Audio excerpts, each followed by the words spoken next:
नमस्कार। मैं हूं आपका दोस्त विजय विद्रोही। आप मुझसे जुड़ चुके हैं, इसके लिए आप सबका तहे दिल से शुक्रिया। और अगले 8-10 मिनट में आपसे जुड़े रहने की कोशिश करूंगा। तो दोस्तों, इस बार लोकसभा का नज़ारा, मंजर बिल्कुल अलग होगा। सत्ता पक्ष की तरफ करीब 292 के आसपास लोग बैठे हुए दिखाई देंगे, लेकिन विपक्षी बेंचों पर भी करीब-करीब बचे हुए 250 प्लस लोग बैठे दिखाई देंगे। लीडर ऑफ ऑपोजिशन बनने के लिए राहुल गांधी तैयार हो गए हैं, ऐसा मोटे तौर पर कहा जा रहा है। तो पहली पंक्ति में राहुल गांधी होंगे, बगल में अखिलेश यादव होंगे, बगल में सुप्रिया सूले होंगी, बगल में उद्धव ठाकरे की पार्टी के लोग, ममता बनर्जी की पार्टी के लोग, स्टालिन की पार्टी के लोग, तेजस्वी यादव की पार्टी के लोग बैठे हुए दिखाई देंगे। झारखंड मुक्ति मोर्चा के सीनियर लोग भी बैठे दिखाई देंगे। और एक आध महीने बाद मंजर और बदलेगा। पीछे की सीट दूसरी पंक्ति में या तीसरी पंक्ति पर प्रियंका गांधी बैठी दिखाई देंगी, जो कि वायनाड का उपचुनाव जीत ही लेंगी, ऐसा मोटे तौर पर माना जा रहा है। तो भाई, लीडर ऑफ ऑपोजिशन की भूमिका में जोर शोर से गरज रहे होंगे। और एक मंजर है, आप कल्पना करने की कोशिश कीजिए, और पीछे की रो में बैठी प्रियंका गांधी मेजे थपथपा रही होंगी। अब बड़ा सवाल उठता है कि सरकार की घेराबंदी तो हो जाएगी, सरकार को बड़े इश्यू पर घेरा भी जाएगा, मजबूती से घेरा जाएगा, संसद में मजबूती से मुकाबला किया जाएगा, लेकिन कांग्रेस का कितना भला ये भाई बहन कर पाएंगे? ये भाई बहन चुनाव की वैतरणी को, कांग्रेस को पार कराने में कामयाब होंगे, नहीं होंगे? पॉजिटिव पॉइंट ये है कि पहली बार दोनों भाई बहन फ्रंट फुट पर दिख रहे हैं, फ्रंट फुट पर खेलते हुए दिख रहे हैं, जिम्मेदारी लेने से कतरा नहीं रहे हैं।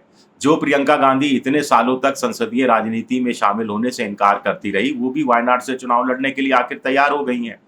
लोग कह रहे हैं कि भाई 2 महीने पहले रायबरेली से ही चुनाव लड़ लेती, वायनाड भी बचा रहता, रायबरेली भी बची रहती और उपचुनाव कराने की भी जरूरत नहीं पड़ती। खैर, वो बातें अलग है। लेकिन कांग्रेस के लिए जो जनादेश है, जो चुनाव के नतीजे आए हैं, वो कोई बहुत खास तस्वीर पेश कर रहे हैं, बहुत चमत्कार तस्वीर पेश कर रहे हैं, राहुल गांधी को करिश्माई नेता बता रहे हैं। ये सोचना मुझे लगता है कांग्रेस के कार्यकर्ताओं के लिए भारी भूल होगी, क्योंकि मिले जुले निर्देश जनता ने भेजे हैं, मिले जुले संदेश जनता ने भेजे हैं, और नतीजों में ही कांग्रेस के लिए चेतावनी भी छुपी हुई है। मोटे तौर पर क्या चेतावनी है, क्या बातें हैं, वो हम चर्चा कर सकते हैं। कांग्रेस जहां जहां अपने दम पर सत्ता में है, वहां वहां उसका प्रदर्शन बहुत अच्छा नहीं रहा। हिमाचल प्रदेश में वो अपने दम पर सत्ता में है, 4 में से चारों सीटें हार गई। कर्नाटक में है, लेकिन कर्नाटक में पिछली बार एक के मुकाबले प्रदर्शन बहुत अच्छा रहा, लेकिन इससे बेहतर होना चाहिए था।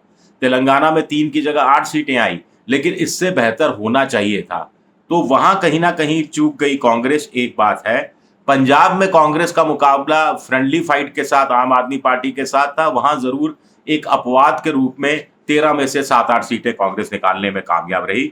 लेकिन कांग्रेस को जहां जहां बीजेपी की राज्य सरकारों का मुकाबला करना था, वहां वहां बीजेपी की राज्य सरकारों की एंटी इनकम्बेंसी का लाभ कुछ जगह उठाने में कामयाब रही, कुछ जगह कांग्रेस लाभ उठाने में बिल्कुल भी कामयाब नहीं रही। हरियाणा में कामयाब रही, 5 सीटें जीती, राजस्थान में कामयाब रही, 11 सीटें जीती, लेकिन उत्तराखंड में 5 में से 0। मध्य प्रदेश में 1 सीट जीतती थी, इस बार वो भी गंवा दी। छत्तीसगढ़ में 2 जीती थी, इस बार एक और गंवा दी। गुजरात में 1 सीट जीती बनासकांठा की, लेकिन वो वहां की जो महिला उम्मीदवार थी, विधायक भी रही कांग्रेस की, उनकी व्यक्तिगत खाते में सीट डाली जा रही है, जिन्होंने क्राउड फंडिंग से चुनाव लड़ा। तो बहुत ज्यादा कांग्रेस के पक्ष में चीजें यहां नहीं देखी जानी चाहिए। लेकिन कांग्रेस जहां जहां गठबंधन में लड़ी, वहां वहां कांग्रेस ने बहुत अच्छा प्रदर्शन किया। तमिलनाडु में अच्छा प्रदर्शन किया, केरल में यूनाइटेड डेमोक्रेटिक फ्रंट गठबंधन अच्छा प्रदर्शन किया, महाराष्ट्र में शानदार प्रदर्शन किया, और महाराष्ट्र में तो सबसे नंबर 1 की पार्टी बनी। बिहार में ठीक ठाक प्रदर्शन रहा। हम झारखंड में भी ठीक ठाक प्रदर्शन रहा, जिसमें सुधार की गुंजाइश थी। उत्तर प्रदेश में बहुत शानदार प्रदर्शन हुआ, अखिलेश यादव के साथ मिलकर 17 सीटें लड़ने को मिली थी, 6 सीटें जीत गई। दिल्ली में फेल रही, बिल्कुल नाकाम रही, ये बात भी हमें नहीं भूलनी चाहिए। असम में कांग्रेस अपने दम पर लड़ी, लेकिन पिछली बार से थोड़ा ठीक रहा, लेकिन बहुत अच्छा नहीं रहा। अब आगे चलते हैं। सीएसडीएस का एक सर्वे जो है वो बताता है कि कांग्रेस ने कहां कहां अच्छा किया, यानी सिल्वर लाइनिंग क्या है, प्रियंका गांधी और राहुल गांधी को कहां मेहनत करने की जरूरत है। और कहाँ एक बेस तैयार है, लोकसभा चुनाव के आंकड़ों के हिसाब से एक बेस तैयार है जहां दोनों भाई बहनों को मेहनत करने की जरूरत है। कांग्रेस को छोटे शहरों में भरपूर वोट मिला, दलितों ने भरपूर वोट दिया, किसानों के बीच उनका प्रदर्शन अच्छा रहा।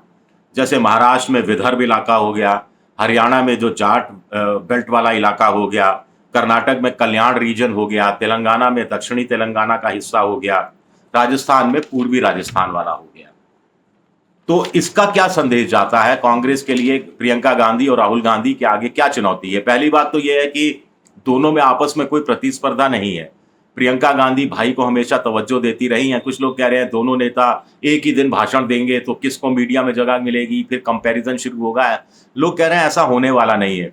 जिस दिन राहुल गांधी बोलेंगे उस दिन प्रियंका गांधी खामोश रहेगी, जिस दिन मल्लिकार्जुन खड़गे बोलेंगे उस दिन राहुल गांधी खामोश रहेंगे, जिस दिन प्रियंका गांधी बोलेगी उस दिन राहुल गांधी खामोश रहेंगे, ताकि एक शख्स को ही मीडिया में पूरी तवज्जो मिल सके। कांग्रेस को ये जो चुनाव का संदेश ये है कांग्रेस के लिए कि लेफ्ट ऑफ सेंटर उनकी जो नीतियां रही, सामाजिक आर्थिक क्षेत्र में जो पिछड़े हुए लोगों के लिए, गरीबों के लिए, महिलाओं के लिए उन्होंने बड़ा अच्छा घोषणा पत्र पेश किया। तो उस घोषणा पत्र के आसपास पूरी पॉलिटिक्स को अगले 5 साल रखना पड़ेगा कांग्रेस के लिए। मिडिल क्लास जो महंगाई बेरोजगारी से परेशान है, इसको ट्रैप करना बहुत जरूरी है। मिडिल क्लास जो गरीब नहीं है लेकिन अमीर भी नहीं है, और इनकी संख्या देश में 50% 60% के आसपास है। जो बीजेपी की 10 साल की जो सरकार रही वहां से बहुत कुछ नहीं मिला, तो थोड़ा उदासीन, थोड़ा निराश युवा बेरोजगारी से, महंगाई से परेशान नजर आता है। हालांकि कहा जा रहा है कि बीजेपी कोर्स करेक्शन करेगी और इस बार इनकम टैक्स में रिबेट देगी, वो कहानी अलग है। महापिछड़े जो ओबीसी में उपेक्षित जातियां हैं, छोटी जातियां, वहां पर कांग्रेस को सेंधमारी भाई बहन को लगाने की जरूरत पड़ेगी। आदिवासी साथ आए हैं लेकिन उतनी बड़ी संख्या में साथ नहीं आए, तो इस दोस्ती को और ज्यादा विस्तार देना पड़ेगा। महिला वोटरों में अपार गुंजाइश है। महिला बढ़ चढ़कर वोटिंग में हिस्सा ले रही हैं। कुछ राज्यों में तो पुरुषों से ज्यादा वोटिंग परसेंटेज महिलाओं का रहा है, और मोदी सरकार की सारी योजनाएं महिला ओरिएंटेड है। कांग्रेस की जो राज्य शासित सरकारें हैं वहां भी महिला ओरिएंटेड है। यहां प्रियंका गांधी की महत्वपूर्ण भूमिका हो सकती है। सदन में वो महिलाओं के मुद्दों को जोर शोर से उठा सकती है और अपने पक्ष में माहौल बनाने की कोशिश कर सकती है। इससे पहले देखा जाए आगे तो चुनौतियां बहुत है, रातों रात ये सब तो होने वाला नहीं है। चुनौतियां क्या है भाई और बहन के सामने, प्रियंका और राहुल के सामने? मध्य प्रदेश, छत्तीसगढ़, गुजरात ये चिंता के विषय हैं। मध्य प्रदेश में पूर्व मुख्यमंत्री भूपेश बघेल, छत्तीसगढ़ में पूर्व मुख्यमंत्री भूपेश बघेल चुनाव हार जाते हैं। मध्य प्रदेश में कमलनाथ अपने बेटे नकुलनाथ को चुनाव नहीं जिता पाते हैं। तो इन 3 राज्यों में आमूल चूल परिवर्तन करने की जरूरत है। प्रियंका गांधी, राहुल गांधी को यहां पर मल्लिकार्जुन खड़गे के साथ मिलकर बड़े फैसले लेने पड़ेंगे। राजस्थान में इस बार अच्छा किया, लेकिन सचिन पायलट और अशोक गहलोत के झगड़े को सुलटाना पड़ेगा। अशोक गहलोत के बेटे भी चुनाव हारे हैं। संगठन की कमजोरियों को दूर करना है, रिफॉर्म्स लाने की कोशिश करनी है। उदयपुर के चिंतन शिविर में जो फैसले हुए कि 50% पद 50 साल की उम्र से कम लोगों को युवा नेतृत्व को दिया जाएगा, उस पर क्या भाई बहन अमल कर पाएंगे, ये इंपॉर्टेंट है। जहां जहां सरकार है वहां वहां संगठन और सरकार के बीच में दरारें हैं। कहीं कहीं गुटबाजी पनप रही है, उसको कहीं कहीं पनपने का अंदेशा है। तो जहां पनप रही है उसको खत्म करने हैं, जहां पनपने का अंदेशा है वहां पनपे नहीं, उससे पहले कोई बड़ा फैसला करना है। जैसे हरियाणा में हुड्डा वर्सेस SRK कहा जाता है। हुड्डा वर्सेस S यानी शैलजा, R यानी रणदीप सुरजेवाला और K यानी किरण चौधरी। किरण चौधरी तो निकल गई अपनी बेटी के साथ, बीजेपी में चली गई, भिवानी वाला इलाका जो हरियाणा का है। तो इससे हुड्डा फैक्टर मजबूत होगा या कुछ और नेता ना पलायन कर जाए, इसकी व्यवस्था। ये बिल्कुल ताजा उदाहरण है जिस पर राहुल गांधी को और प्रियंका गांधी को ध्यान रखना पड़ेगा। लेकिन कुछ सिल्वर लाइनिंग भी है। जैसे उड़ीसा में नवीन पटनायक की पार्टी खत्म हो गई है करीब करीब, तो वहां पर कांग्रेस विपक्ष की भूमिका में क्या आ सकती है? उत्तर प्रदेश में मायावती करीब करीब खत्म है राजनीतिक रूप से, तो क्या उस दलित वोट बैंक पर बीजेपी के मुकाबले कांग्रेस ज्यादा काबिज हो सकती है?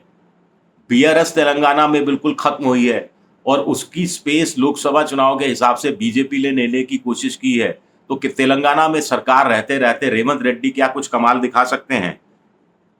इसी तरह कर्नाटक में JDS बीजेपी के साथ चला गया है, तो जेडीएस का जो डेडिकेटेड वोटर था, जो बीजेपी को पसंद नहीं करता था, उस पर कांग्रेस अपना सेंधमारी कर सकती है, ये गुंजाइश उनके पास बची है।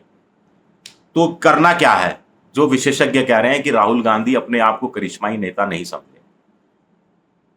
मोदी जी समझते हैं, समझते रहें, खुदा मुझे इतनी खुदाई ना दे कि अपने सिवा कुछ खुदा दिखाई ना दे। राहुल गांधी और प्रियंका गांधी अपने आप को करिश्माई नेता नहीं समझे, साधारण नेता समझे, सड़क की राजनीति करते रहें, सड़क की राजनीति करते रहें, संसद भी जाते रहें, लेकिन सड़क की राजनीति पर ज्यादा जोर दें।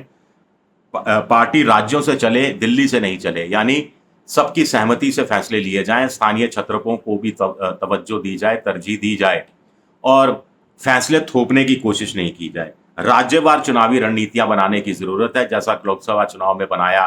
राजस्थान में जातीय जनगणना को मुद्दा बनाया गया, लेकिन हरियाणा में जातीय जनगणना मुद्दा नहीं थी, किसानों की समस्या और बेरोजगारी को मुद्दा बनाया गया।